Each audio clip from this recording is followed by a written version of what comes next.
Hey there folks, Dan here, and in this brief CLV Boost tutorial, we're going to talk about a three-step method for attracting more email opt-ins via your blog. But not just attracting more opt-ins, but converting them immediately. I know a lot of folks with very large email lists that are unsegmented and unresponsive and have 4% open rates, and they get to brag about having, 200,000 or 300,000 people on their email list, but they don't actually get to benefit from making any money off of them. So the idea here is we're going to emphasize building better relationships with our leads via content and use that to make an immediate transition into a relevant sale and convert more leads right off the bat. I've depended on this in my own e-commerce businesses, and these are tenets that we stick by for more or less any company, product or service oriented. So first and foremost, we'll talk about knowing the need. So to know the need means you have an understanding of the varieties of desires in your market. When people come to you, when people land on your website, when people call you up, when people enter their email address, when people come to your individual blog posts, what are the deep-seated desires that they are after? What is it that they're actually looking for and what's most appealing to them? Now, there's a few ways you can figure this out. If you want to be bold and brave, and I recommend everybody be bold and brave, if you're an entrepreneur, you sort of have to grow up at some point. Then you can call your actual customers and really be forthright about this and ask them about why they came to you, what their biggest benefits were that they were looking for, what the problem was that they were looking to solve, etc.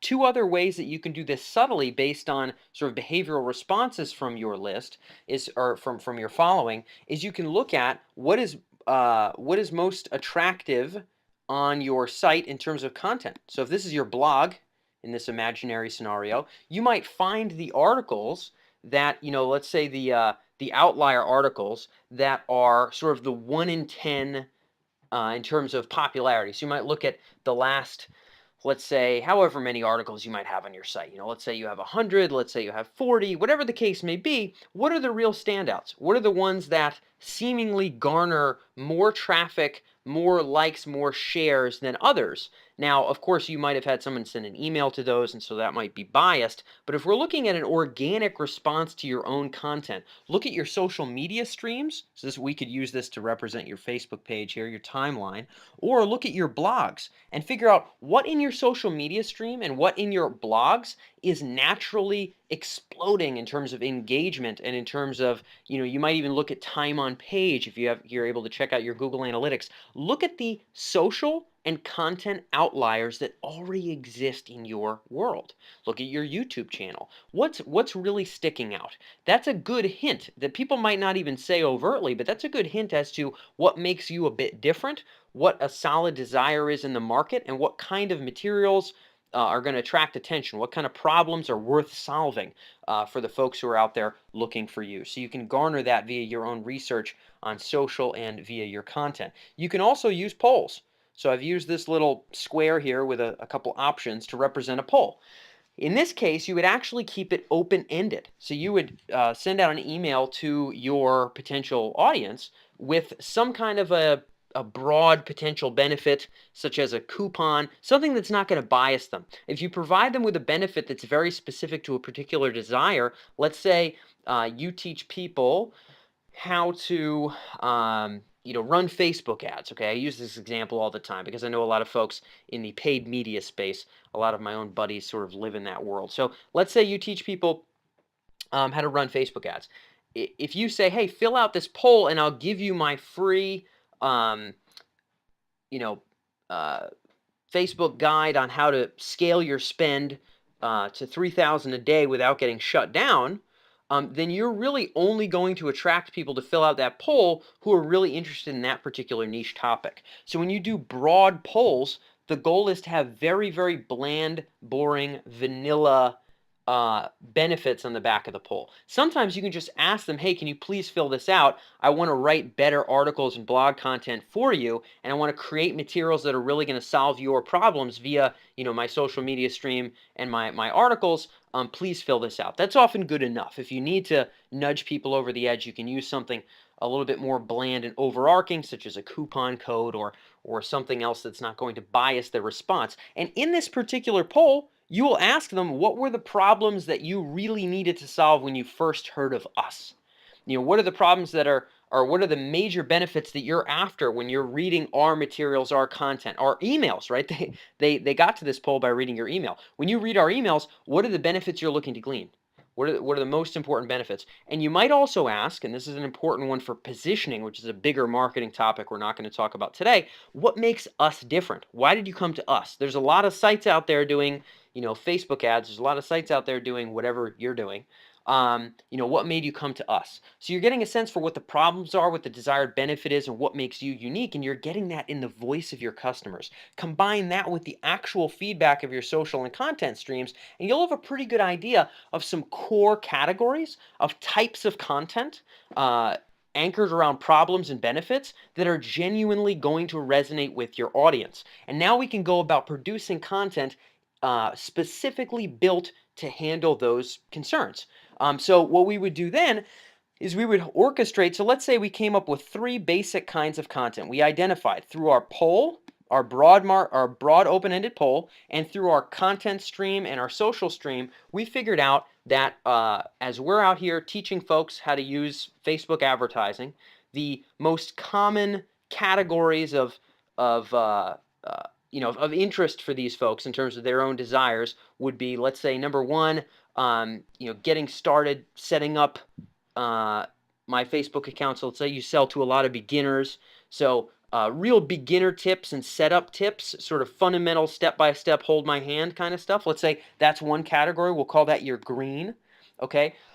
Orange might be specifically around ad creative. So this could be copy, this could be images, and things along those lines. And so you get a lot of questions around, tips for copywriting and tips for, ad creative for landing pages and for advertisements.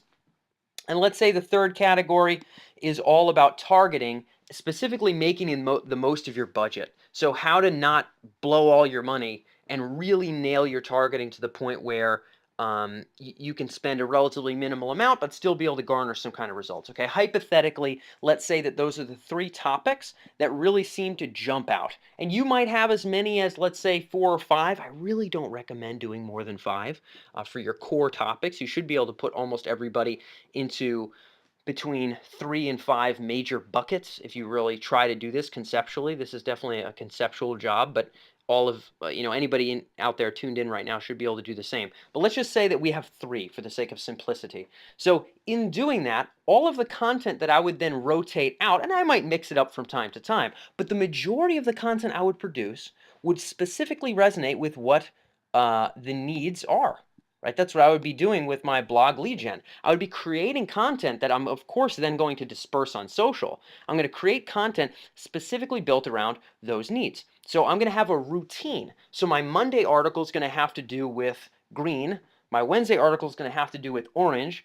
And my Friday article is going to have to do with pink. If I only blog once a week, then I'm just going to rotate between the 2. The first Monday of the month, I'm going to do green. The second Monday of the month, I'm going to do orange, etc., etc. You get the point. So with that being said, we're going to create content specifically related to these particular topics. Articles about that, good headlines pertaining to that issue, good step-by-step guides pertaining to that issue, whatever the case may be. And on the bottom of all of our green articles, I'm going to highlight this here. On the bottom of all of our green articles, if someone actually goes into this article, let's say they click here, okay, on the bottom of that article will be a link or a banner that will take them to a particular opt-in page related to green, which in this case had to do with getting started, setting up Facebook.